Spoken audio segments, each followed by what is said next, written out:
Hello అండి, అందరికీ నమస్కారము. నేత్ర ఛానల్కు స్వాగతం.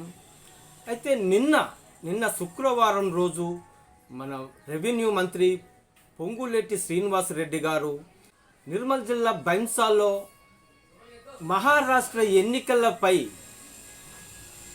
కార్యకర్తలను దిశానిర్దేశం చేయడానికి అక్కడికి వెళ్ళడం జరిగింది.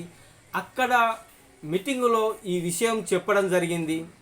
అయితే మన తెలంగాణ రాష్ట్ర మొదటి బడ్జెట్లోనే 72,000 కోట్ల రూపాయలు రైతు భరోసా కింద వివిధ రకాల పథకాల కింద కేటాయించడం జరిగిందని మొదటి విడతల్లోనే ఈ సర్వే అయిపోయిన వెంటనే మొదటి విడత కింద రైతులకు రైతు భరోసా కింద మొదటి విడత 7,500 రూపాయలు మేము జమ చేస్తామని రైతులకు అని తెలపడం జరిగింది.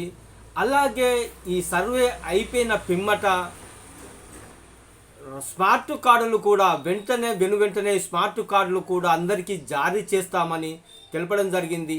అయితే ఇలా మాట్లాడుతూనే బీఆర్ఎస్ ప్రభుత్వము గత ప్రభుత్వము బీఆర్ఎస్ 10 ఏళ్లలో ఇప్పటి వరకు కొత్త రేషన్ కార్డులు కానీ కొత్త పింఛన్లను కానీ ఇప్పటి వరకు ఇవ్వలేదు. మేము ఇస్తున్నాము. రాష్ట్ర ఆర్థిక పరిస్థితి బాగా లేకపోయినా నెలకు 1వ తారీఖునే జీతాలను చెల్లిస్తూ పెండింగ్ బిల్లులను కూడా మేము చెల్లిస్తున్నామని తెలపడం జరిగింది. అయితే ఇది ఒకటి మనము గుర్తించాల్సింది ఏంటంటే, మరి మీరు 10 నెలల కాలం గడిచిపోయింది, 11వ నెల గడుస్తుంది. మరి ఇప్పటి వరకు మీరు కానీ మీ ప్రభుత్వము కానీ ఇన్ని రకాలుగా మీరు మాట్లాడుతున్నారు. ఎక్కడ మీటింగ్ ఉంటే అక్కడికి వెళ్తున్నారు, హామీలు అంటూ ఇవ్వడము జరుగుతుంది, హామీలు గుప్పించడం జరుగుతుంది. కానీ ఈ 10-11 నెలల కాలంలో రైతు భరోసా బడ్జెట్లో కేటాయించినా కూడా ఇప్పటి వరకు ఎందుకు వెయ్యలేదు? పెన్షన్లు పెంచుతామన్న మీ 6 గ్యారెంటీలలో భాగంగా ఇప్పటి వరకు 11 నెలల కాలంలో ఎందుకు పింఛన్లు పెంచలేదు? అలాగే కొత్త పింఛన్లు కూడా ఎందుకు ఇవ్వట్లేదు? మీరు మంత్రి గారికి ఒకటే విజ్ఞప్తి చేస్తున్నాను. మీరు ప్రతి చోట వెళుతున్నారు, అక్కడ మీరు చేసే పనులు చేస్తున్నారు, ప్రజలను ఉద్దేశించి ఈ విధమైన హామీలు చేస్తున్నారు తప్పితే ఇప్పటి వరకు ఎటువంటి హామీని నెరవేర్చలేదు అని కూడా మేము అందరూ తెలంగాణ ప్రజలందరికీ తెలుసు.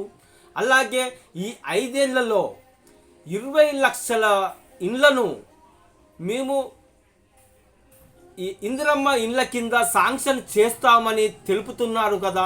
నిన్న కూడా మంత్రి పొంగులేటి శ్రీనివాస్ రెడ్డి గారు ఇదే విషయంపై మాట్లాడారు.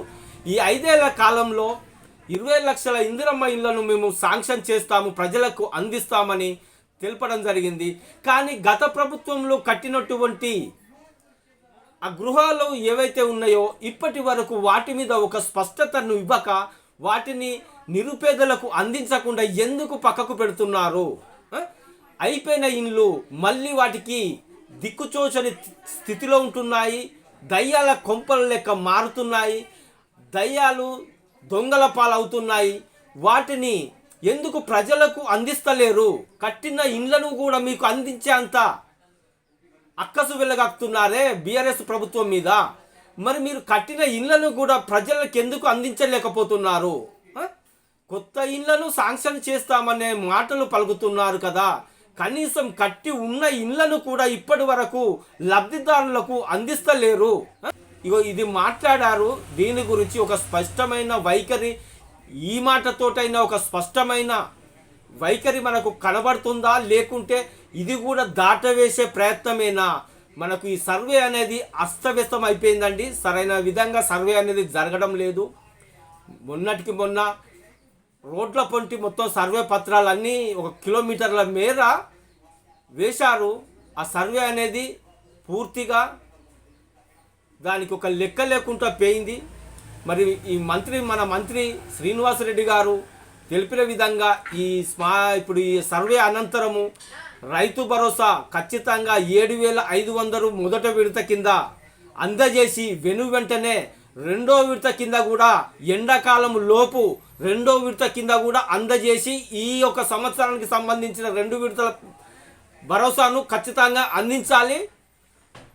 దీని మీద అందరూ ప్రజలు కూడా ఒక స్పష్టమైన వైఖరికి రావాలి, ప్రభుత్వంతో కొట్లాడాలి. మన రేవంత్ రెడ్డి గారు రాష్ట్ర ప్రభుత్వాన్ని బ్రహ్మాండంగా తీర్చిదిద్దుతాడు. ఇండియాలో కాంగ్రెస్ గెలవాలి, రాహుల్ గాంధీ ముఖ్యమంత్రి కావాలి, అయితే మన తెలంగాణ సస్యశ్యామలమవుతుంది అని అంటున్నాడు. ఏమైనా ఇండియా నుంచి వెళ్ళి పీకి మనకు పట్టుకొచ్చేది ఏమీ లేదండి. తెలంగాణ నుంచి వెళ్ళి చాలు. ఇండియా నుంచి వెళ్ళి మనకు వచ్చేది ₹1 కూడా ఏముండదు. మన తెలంగాణ నుంచి వెళ్ళి పోయేదే ఉంటుంది. అది కాంగ్రెస్ గవర్నమెంట్ రావాలి, రాహుల్ గాంధీ ప్రధానమంత్రి కావాలి, అప్పుడు తెలంగాణ సస్యశ్యామలంగా మంచి స్మార్ట్ సిటీ అవుతుందట. ఇవన్నీ మాటలు. తెలంగాణ నుంచి వెళ్ళి దొబ్బిపోకుంటే చాలు. తెలంగాణకు తెచ్చేది ఏమీ లేదు ఇండియా నుంచి వెళ్ళి, కేంద్రం నుంచి వెళ్ళి. అది వాస్తవం. అది ఓకే, రైట్.